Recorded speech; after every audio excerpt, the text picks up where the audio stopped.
আসসালামু আলাইকুম এভরিওয়ান। অভিমানী মন গল্পের ৯ নম্বর পার্ট। তো চলো বেশি কথা না কইয়া গল্প শুরু করা যাক। আপুর কাছ থেকে আমার ভাগ্নেকে আপনি আলাদা করে দিলে ও হয়তো মারাই যাবে। প্লিজ মাসুদ সাহেব, আপনি আমার ভাগ্নেকে আমার কাছে দিয়ে দিন। মাসুদ সাহেব বলল, আরে আজব তো, আমি কেন আমার সন্তানকে চুরি করতে যাব? আমি এবার জিব্বাতে একটা কামড় দিলাম। আমি এবার উঠে পড়লাম। মাসুদ সাহেবের হাত চেপে ধরে বললাম, ভাগ্নেকে কোথাও খুঁজে পাচ্ছি না, মাফ করবেন আর ছবিটা রাখুন। বলে আমার ভাগ্নের একটা ছবি মাসুদ সাহেবকে দিয়ে চলে আসলাম। আবার গাড়িতে চড়ে ড্রাইভারকে চালাতে বললাম। এক বন্ধুকে ফোন করে হোটেলের একটা রুম বুকিং দিলাম। হোটেলের সামনে গাড়ি থামিয়ে মিতুকে বললাম, তুই যদি সাবলীলভাবে আমার সাথে হোটেলে প্রবেশ না করিস তাহলে আজ এখানেই তোকে একদম ফিনিশ করে দিব। মিতু আমার কথায় অনেকটা ভয় পেয়ে গেল। ওর হাতের বাঁধানো মুখের টেপ খুলে একটা ব্যাগে নিলাম। মিতু ভয়ে কোনো চেঁচামেচি না করে খুব সাবলীলভাবেই আমার সাথে হোটেলে গেল। হোটেলের রুমে ঢুকেই মিতুকে আবার পূর্বের নাই বেডের সাথে রাখলাম। শালি অনেক জ্বালিয়েছে আমায়। আজ যদি আমার ভাগ্নিকে খুঁজে না পাই তাহলে এই হোটেলেই তোকে মেরে নদীর জলে ভাসিয়ে দিব আমি। তোর ভাইকে উচিত শিক্ষা দিব আমি। তোর এই হাতের অনেক জোর, তাই না শালি? দেখা দেখি আজ তোর হাতের কত জোর। তোর মাথায় তো অনেক বুদ্ধি। ওই দিন আমাকে মিথ্যা জালে ফাঁসিয়ে আমার বোনের সংসারটা ভেঙেছিলে। আজ দেখি তোর মাথায় কত বুদ্ধি। পালিয়ে দেখাস দিনই এই হোটেল থেকে। মিতুকে খাটের সাথে বেঁধে একটু পাশে এসে বাসায় আপুর কাছে ফোন দিলাম। ফোন ধরতেই আপুর কান্না ভেজা কণ্ঠ ভেসে আসলো। আমি বললাম, আরে আপু তুই কাঁদিস না, ভাগ্নের খোঁজ তো পেয়েই গিয়েছি আপু। আপু বলল, কি বলিস ভাই, সত্যি? আমি বললাম, আপু সত্যি খোঁজ পেয়ে গিয়েছি। ভাগ্নেকে কিডন্যাপ করেছে মাসুদ ভাইয়ার ভাড়াটে করা কিছু সন্ত্রাসী। ৫ লক্ষ টাকা ওরা মুক্তিপণ দাবি চেয়েছে। আমি যত তাড়াতাড়ি পারি ওদের টাকা দিয়ে ভাগ্নেকে নিয়ে আসছি। আর আপু শোন, এই খবর যেন কারো কানে না যায়, নইলে ওরা ভাগ্নেকে ক্ষতি করবে। আপু তুই ভাবিস না, আমি যে কোনো মূল্যে ভাগ্নেকে নিয়ে বাসায় ফিরবো। রাখি আপু, বলেই ফোনটা রেখে দিলাম। মিতুর কাছে আসতেই ও বড় বড় চোখে আমার দিকে তাকালো। আমি ওর মুখের টেপটি খুলে দিলাম। মিতু বলল, আবির এগুলো কি? তুমি না বললে আমার ভাই তোমার ভাগ্নেকে চুরি করে নিয়ে গিয়েছে? আমি বললাম, মিসেস মিতু। মিতু বলল, তাহলে এখন আবার তোমার আপুকে ফোন দিয়ে এইসব কি বললে? আমি একটা হাসি দিলাম। মিতু বলল, আবির এগুলো কি হচ্ছে? তোমার ভাগ্নেকে কিডন্যাপাররা তুলে নিয়ে গিয়েছে, আর আমায় এভাবে নিয়ে এসে বেঁধে রাখছো কেন? আমি আবারও হাসি দিলাম। আমার ভাগ্নেকে তোমার ভাই চুরি করে নিয়ে গিয়েছে, এটা হোটেলের সবাই জানে। আমার ভাগ্নে কিডন্যাপ হয়েছে, এটা তুমি, আমি, আপু আর আমার পরিবার জানে। কিছুই বুঝছে না তো মিস মিতু? মিতু মাথা নাড়িয়ে জানালো, না ও কিছুই বুঝছে না। আমি বললাম, গুড মিস মিতু, 2 দিন এভাবে থাকলে সব বুঝতে পারবে। একটু পর অনু ফোন দিলে আমি মিতুর মুখে আবারও টেপ লাগিয়ে দিয়ে দরজা লক করে বাইরে আসলাম। অনু বলল, আবির প্রতীক তো কান্না করেই যাচ্ছে। আমি বললাম, অনু তুমি এক কাজ করো, ওকে কিছু খাবার খেতে দাও আর তুমি মাথাটাও সামনে দাও। অদ্ভুত হলেও সত্যি, আমার ভাগ্নে 2 সেকেন্ডের মধ্যে ওর কান্না থামিয়ে দিবে তোমার চুল ও কান টেনে। আমার কথা মতো অনু তাই করলো এবং প্রতীক কান্না থামালে ও কিছুটা অবাক হয়ে গেল। আমি বললাম, আচ্ছা অনু তুমি ওকে দেখে শুনে রেখে বলে ফোনটা কেটে দিলাম। আপনারা ভাবছেন এসব কি হচ্ছে, চলুন আপনাদের সবটা খুলে বলা যাক। আসলে আমার ভাগ্নেকে কেউ কিডন্যাপ বা মাসুদ সাহেব চুরি করেননি।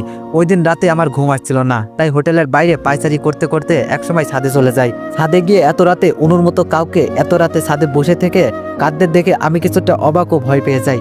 সাহস নিয়ে অনুর কাছে গেলে দেখি আসলেই অনুই ওটা। আমাকে দেখে অনু আমার কাছে ক্ষমা চাই, আমি ওকে ক্ষমা করে দিই। এরপরেই আমরা অনুর রুমে আসি। রুমে এসে মাসুদ ভাইয়ার ভুল ভাঙানো ও শিক্ষা দেওয়া, মিতুর ওর কর্মের উপযুক্ত ফল পাওয়ানোর ব্যবস্থা করার জন্যই এই প্ল্যানটি করি। অনু আর আব্বুকে ফোন করে কৌশলে মাসুদ সাহেবকে বাসায় নিয়ে যাই। এরপরই আমার ভাগ্নেকে অনুর রুমে রেখে আসি আর মাসুদ ভাইয়া ও আমার পরিবারের কাছে এই নাটকটা সাজাই। আমার এসবের মূল উদ্দেশ্য হলো ওদের 2 ভাই বোনকে উচিত শিক্ষা দেওয়া। মাসুদ ভাইয়া জানবে আমার ভাগ্নের সাথে ওর বোনও কিডন্যাপ হয়েছে, আর আমাকে যাতে সন্দেহ না করে এই জন্যই ফোন করে এইসব বলি। ওনার বাসায় গিয়ে নাটকটা করে আসি। এইদিকে নিজের বোন, অন্যদিকে সন্তান, 2 জনকে হারিয়ে অবশ্যই মাসুদ ভাইয়া কিছুটা হলেও শিক্ষা পাবে। একা হয়ে যাবেন উনি, তখনই আমি আপুকে নিয়ে আসল খেলাটা জমিয়ে দিব। আমি জানি না এই প্ল্যানটা ঠিক কতটা সফল হবে, তবে ওদের 2 ভাই বোনকে কতটা হেনস্থ করব তা হয়তো ওরা ভাবতেও পারবে না। বাজারে চলে আসলাম। এসে আমি কিছু খেয়ে নিলাম, সাথে করে 1 প্লেট ভাত, মরিচের গুঁড়া ও 1 বোতল পানি নিয়ে আবার হোটেলে গেলাম। রুমে ঢুকে মিতুর এক হাত ও মুখের টেপ খুলে দিয়ে ওকে খেয়ে নিতে বললাম। মিতু ভেবেছে ওর জন্য ভালো দামি খাবার এনেছি। খাবারের প্যাকেটটি তাড়াহুড়ো করে খুলে দেখতেই ও আমার দিকে অবাক দৃষ্টিতে তাকালো। কিরে কাল লাগেনি, কি দেখছিস? খা, মধু মধু, সবে মাত্র শুরু, আরো কত কিছু দেখবি। তুই কি ভেবেছিলি আমার এতটা ক্ষতি করে বেঁচে যাবি তুই? আমি তোকে কিছুই বলবো না, সব ভুল ভেবেছিস কাল নাগিনি, সব ভুল। আমি শুধু উপযুক্ত সময় ও সুযোগের অপেক্ষায় ছিলাম। আজ সময় ও সুযোগ দুইটাই এসে গিয়েছে। এই কয়েকদিনে তোর জীবনটা আমি বিষিয়ে দিব। একটু পর মিতুর ফোন বেজে উঠলো। ফোন রিসিভ না করে কেটে দিলাম। এবং আপনার বোন ও সন্তান আমাদের কাছে বন্দি রয়েছে বলে ফোনটা বন্ধ করে দিলাম। মিতু খাবার না খেয়ে চোখের জল ফেলতে ফেলতে শুয়ে পড়লো। আমিও একপাশে শুয়ে পড়লাম। মাঝরাতে খচর মচর শব্দ হচ্ছে, তাই আমার ঘুম ভেঙে গেল। তাকিয়ে দেখি মিতু ওই মরিচের গুঁড়া দিয়েই ভাত মাখিয়ে খাচ্ছে। আমি আবার চোখ বুজে ভাবছি, কেন শালি খাবি না বলে এখন খাচ্ছিস কেন? মিতু খেতে থাকলো আর আমি ঘুমিয়ে পড়লাম। সকালে ঘুম থেকে উঠে দেখি মিতুর অবস্থা অনেকটা নাজেহাল, তাই ওকে এবার মুক্ত করে দিলাম। মিতু কান্না করেই চলেছে। আমি ওকে কান্না থামাতে বললেও ও আমার কথা শুনছেই না, তাই দেখে এবার মিতুকে এক ধমক বসিয়ে দিলাম। ও আমার ধমক শুনে অনেকটা গুটিয়ে গেল। আমি বললাম, মিসেস মিতু, এতটুকু কষ্ট পেয়ে এতটা কান্না করছো? একবার ভেবে দেখো তো আমার আপুটা ওই দিন কেমনটা কেঁদেছিল। আপু আজও আড়ালে তোমার ভাইয়ের জন্য চোখের জল ফেলে। মেনে নিয়েছি যে দোষটা আমারই ছিল, কিন্তু সেই দোষে তুমি আমার আপুর সংসারটা কেন ভেঙে দিলে? মিতু বলল, আবির, আমি ওই দিন এমনটা করিয়েছিলাম তোমার আপুর সংসার ভাঙতে নয়, তোমার উপর রাগ হয়েছিল আর ভাইয়ের হাত থেকে বাঁচতে। আমি বললাম, বাহ মিতু বাহ, আমাকে 1 মাস জেল খাটিয়েও কি তোমার আমার উপরে জমে থাকা প্রতিশোধের নেশাটা মেটে নাই যে তুমি পরবর্তীতে এইভাবে প্রতিশোধ নিয়েছিলে? আমার কথার উত্তর না দিয়ে মিতু চুপ করে কাঁদতেই থাকলো। মিতু, তোমাকে যেদিন অপু ডিভোর্স দিয়েছিল সেদিনও কি তুমি বুঝেছিলে না একটা মেয়েকে স্বামী ডিভোর্স দিলে তার কতটা কষ্ট হয়? সেদিন কি পারতে না তোমার ভাইয়াকে সবটা খুলে বলতে? মিতু বলল, সাহস পাইনি ভাইয়াকে সব খুলে বলার। তোমার উপর প্রতিশোধ নিতে গিয়ে আমি নিজে সেই প্রতিশোধের আগুনে জ্বলে পুড়ে গেছি। তুমি আমার পিছু হাঁটা ছেড়ে দিয়েছো। ভাইয়াকে সব বললে ভাইয়াও যদি আমাকে ছেড়ে দিত তখন আমি কোথায় যেতাম? একটা লম্পটকে ভালোবেসে হারিয়েছি আমার মায়ের মতো ভাবির আদর, হারিয়েছি তোমার মতো একজন বেস্ট ফ্রেন্ডকে। তোমার চরিত্রে দাগ লাগাতে ও ভাবির সংসারটা ভাঙতে গিয়ে আজ আমার সংসারটা ভেঙে গিয়েছে। আমারও চরিত্রে কলঙ্কের দাগ লেগে গিয়েছে। আজ বুঝতে পেরেছি পাপ কাউকে ক্ষমা করে না। আবির, তুমি আমাকে একটা সুযোগ দাও প্লিজ। আমি কথা দিচ্ছি আমি বাসায় ফিরেই ভাইয়াকে সব কথা খুলে বলবো। এতে ভাইয়া আমাকে যা শাস্তি দিবে আমি সব শাস্তি মাথা পেতে নিব। আমাকে এই সুযোগটা দাও প্লিজ আবির। আমি বললাম, আচ্ছা ঠিক আছে মিতু, যাও ফ্রেশ হয়ে এসো, আমরা আজই বাসায় ফিরবো। বলে আমিও রেডি হতে চলে গেলাম। অনুকে ফোন করে আমার বাসায় চলে আসতে বললাম। আমি আর মিতু ওর বাসার দিকে রওনা দিলাম। মিতুর বাসায় পৌঁছে গেলাম। সারা বাড়ি খুঁজেও মিতুর ভাই মাসুদ ভাইয়াকে পেলাম না। মিতুকে ওর ভাইকে ফোন দিতে বললাম। মিতু মাসুদ ভাইয়াকে ফোন দিলে উনি ফোন ওঠাচ্ছেন না। মিতুকে রেখে আমি বাসার দিকে রওনা হয়ে গেলাম। বাসায় আসতেই আপু আমার কাছে দৌড়ে আসলো। আপু বলল, ও ভাই, আমার বুকের মানিকটা কোথায়? তুই না বলছিস প্রতীককে নিয়ে বাসায় ফিরবি? আমি কিছু বলার আগে আপু আমাকে জড়িয়ে ধরে কান্না শুরু করে দিল। আপুকে শান্ত করে বললাম, আপু কাঁদিস না, আর কিছুক্ষণের মধ্যেই ভাগ্নেকে নিয়ে অনু বাসায় ফিরবে। ভাগ্নে অনুর হেফাজতে আছে।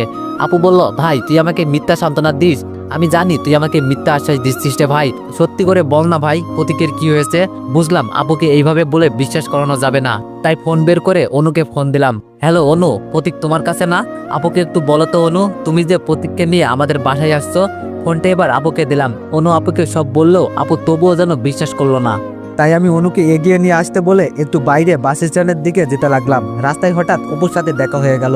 অপু বলল, আবির কেমন আছো? আমি বললাম, আছি এই তো, তুমি কেমন আছো অপু? অপু বলল, এই কোনো রকম। আবির, তা মিতু কেমন আছে? আর তোমরা কবে বিয়ে করছো আবির? আমি বললাম, মানে অপু এসব কি বলছো তুমি? অপু বলল, আমি সত্যিই তো বলছি, তোমরা কবে বিয়ে করছো সেটা জানতে চাইছি আর কি। আমি বললাম, দেখো অপু, আমি কেন মিতুকে বিয়ে করতে যাব? অপু বলল, মিতু তোমায় ভালোবাসে তাই? আমি বললাম, ভালোবাসে মানে এসব কি বলছো তুমি? আমি তো কিছুই বুঝছি না। অপু বলল, ও তাহলে শোনো আবির। অপু বলল, ওই দিন বাসের রাতে আমি যখন মিতুর কাছে যেতে থাকি তখনও আমাকে বাধা দেয়। আমি বাধা দেওয়ার কারণ জানতে চাইলে মিতু বলে, ও তোমায় ভালোবাসে, তোমাকে ছাড়াও কোনোদিন কাউকে স্বামী হিসাবে মেনে নিতে পারবে না। মিতুর কথা শুনে আমার রাগ হয়, তাই জোর করে আমি ওর কাছ থেকে স্বামীর অধিকার কেড়ে নিতে ওর কাছে যেতে থাকি। ফলে মিতু আমাকে লাথি মেরে বেড থেকে নিচে ফেলে দেয়। তখনই আমি রাগের বশে ওকে এলোপাতাড়ি পিটাতে থাকি। সারা রাত ধরে ওর উপর অত্যাচার করলেও মিতু আমাকে স্বামীর অধিকার দেয়নি, শুধু তোমায়ও ভালোবাসে বলে। আমি বললাম, এসব কি সত্যি নাকি? অপু বলল, সত্যি আবির। আমি বললাম, মিতু যদি আমাকে ভালোবাসে তাহলে ও কেন তোমাকে বিয়ে করলো? অপু বলল, ওর ভাইয়ের চাপে আর আমার কাছে ওর কিছু আপত্তিকর পিক থাকায়, যার জন্য মিতু ভয়ে আমাকে বিয়ে করতে রাজি হয়েছিল। আমি বললাম, আচ্ছা তা না হয় মানলাম, কিন্তু মাসুদ ভাইয়া কেন তোমার সাথে মিতুকে বিয়ে দিতে রাজি হলেন? অপু বলল, কেননা মিতুর ভাই জানতে পেরে গিয়েছিল মিতু তোমাকে ভালোবাসে, তাই ওই দিন উনি আমার সাথে মিতুকে বিয়ে দিতে রাজি হয়ে গিয়েছিল। অপু বলল, আচ্ছা আবির, এখন আমি আসি, আর দোয়া করি তোমরা যেন সুখী হও।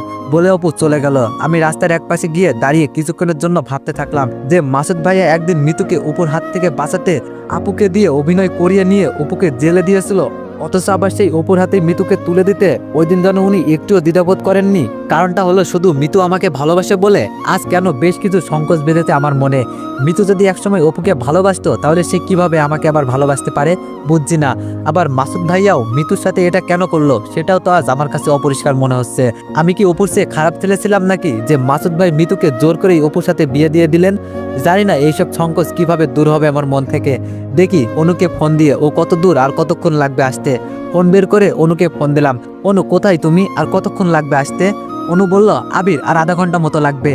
অনু তোমার আসতে তো এত সময় লাগার কথা না। অনু বলল আবির আমরা ট্রাফিক জ্যামে আটকে পড়েছিলাম তাই দেরি হচ্ছে আর কি। আমি বললাম ও তা ভাগ্নে কি করছে?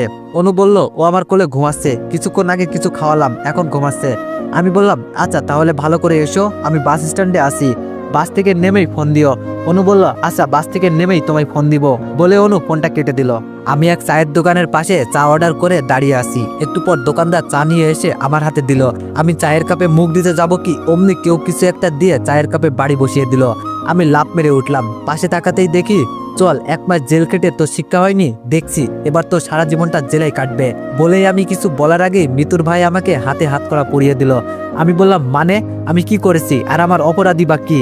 মাসুদ ভাই বলল তোর অপরাধ কি তা থানায় গেলেই জানতে পারবি।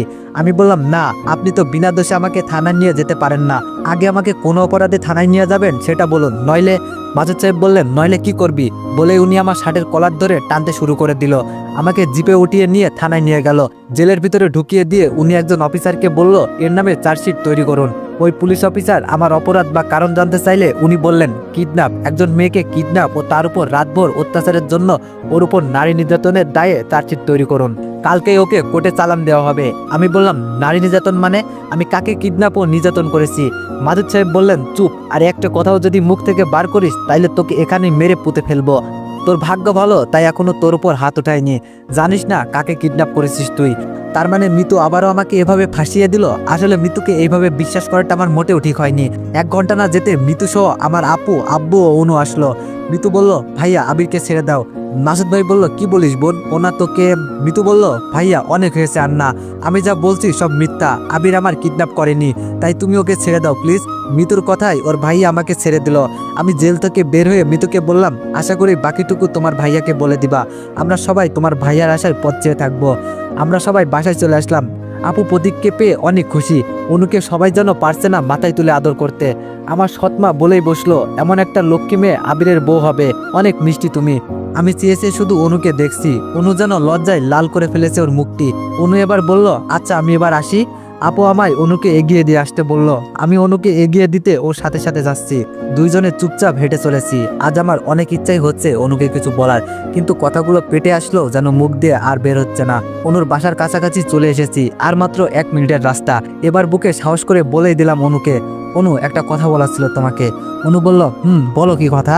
আমি বললাম অনু আসলে আমি আমার মনকে যতবারই প্রশ্ন করেছি সে উত্তর দিয়েছে, তোমার মনটাকে সে গ্রহণ করতে চাই। আমার কথা শুনে অনু দাঁড়িয়ে গেল।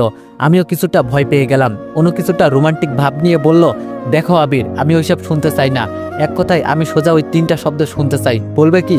আমি বললাম আমি তোমাকে ভালোবাসি অনু। অনু বলল আমিও তোমাকে ভালোবাসি আবির। 2 মিনিটের জন্য আমার আর অনুর চোখের ভাষায় কিছুটা কথা চললো। আমি বললাম যদি ভালোই বাসো তাহলে ওই দিন 2টা চর মারার পর এভাবে হারিয়ে গিয়েছিলে কেন? অনু বলল কই হারিয়ে গিয়েছিলাম, শুধু বুক ভরা বিশ্বাস ও আকাশ ছোঁয়া ভালোবাসা নিয়ে তোমার পথ চেয়ে বসেছিলাম। আমি শুধু একটা কথাই ভাবতাম, আমি যদি সত্যি তোমাকে ভালোবেসে থাকি তাহলে একদিন না একদিন তোমাকে আমি পাবোই, আর আমার সবকিছু দূরে শুধু তুমিই ছিলে আবির। আমি বললাম তাই নাকি অনু, সত্যি আমায় এতটা ভালোবাসো? অনু বলল সত্যি আবির, আমি তোমাকে মন প্রাণ দিয়ে ভালোবাসি। অনুকে জড়িয়ে ধরতে সাহস পাচ্ছি না, তবে অনেক ইচ্ছে করছিল অনুকে বুকের সাথে শক্ত করে জড়িয়ে ধরি, তবে আমার সে সাহস যেন হচ্ছে না। অনু বলল আচ্ছা আবির এবার আমি আসি তাহলে। আমি বললাম অনু। অনু বাই বলে ওর বাসায় চলে গেল। আমিও বাসায় চলে আসলাম। এসে আমার রুমে গিয়ে শুয়ে শুয়ে ভাবছি অনুকে বউ করতে পারলে সত্যি আমি অনেক ভাগ্যবান হব। ওর ভালোবাসায় আমার জীবনটা সুখে ভরে যাবে। নিজের সুখের কথা ভাবতে গিয়ে যেন বুকের ভেতরে কিছু একটা নাড়া দিয়ে উঠলো। কল্পনা বেশি মনে হলো কেউ যেন আমায় বলছে নিজের সুখের সংসার ও বউয়ের কথা ভাবছিস, তোর বোনের সংসারটা নিয়ে ভাব, তোর বোনের সুখ নিয়ে ভাব। আমার সুখ যেন হারিয়ে গেল। আমি বা আর কি করব?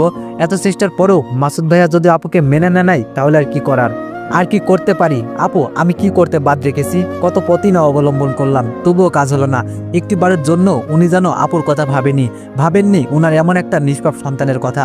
তবে আমার মনে হয় মিতু এবার সব কথা মাসুদ ভাইয়াকে খুলে বলবেন। উনি এবার আসবেন আমার আপুকে নিতে, আমার ভাগ্নেকে নিজের সন্তান পরিচয় দিয়ে উনি কোলে তুলে নেবেন। একটু পর অনু ফোন দিল। অনু বলল, এই বাবু কি করছো? আমি বললাম, বাবু মানে বাবুকে অনু? অনু বলল, আরে তোমাকে আদর করে বাবুর নাম বলে ডাকলাম আর কি। আমি হাসবো না কাঁদবো বুঝছি না, বাবু বলে বিএফকে কেউ ডাকে নাকি? বাবু বলে তো নিজের সন্তানকে ডাকে। হাইরে যুগ, হাইরে ভালোবাসা। অনু বলল, এই বাবু কি হলো, তুমি কথা বলছো না কেন? আমি বললাম, অনু দেখো, এইসব ভাষায় আমাকে ডাকবা না তো, এটা শুনতে আমার ভালো লাগছে না, আমাকে আর বাবু বলে ডাকবা না তুমি। অনু বলল, আচ্ছা আচ্ছা ঠিক আছে, তুমি তাই বলে রাগ করো না, আমি আর পরবর্তীতে তোমাকে বাবু বলে ডাকবো না, কেমন? আমি বললাম, ধন্যবাদ। অনুর সাথে আমার কিছুক্ষণ কথা চললো। রাতে সবার সাথে খাবার খেতে বসলাম। খাবার শেষ হলে ভাগ্নের সাথে একটু মজা করলাম। একটু পর রুমে এসে ঘুমিয়ে পড়লাম। সকালে ঘুম থেকে উঠে ফ্রেশ হয়ে নিয়ে হালকা নাস্তা করে অফিসে গেলাম। সারাদিন অফিসে থাকা অবস্থায় অনু যে কতবার আমাকে ফোন করলো তার হিসাব নেই।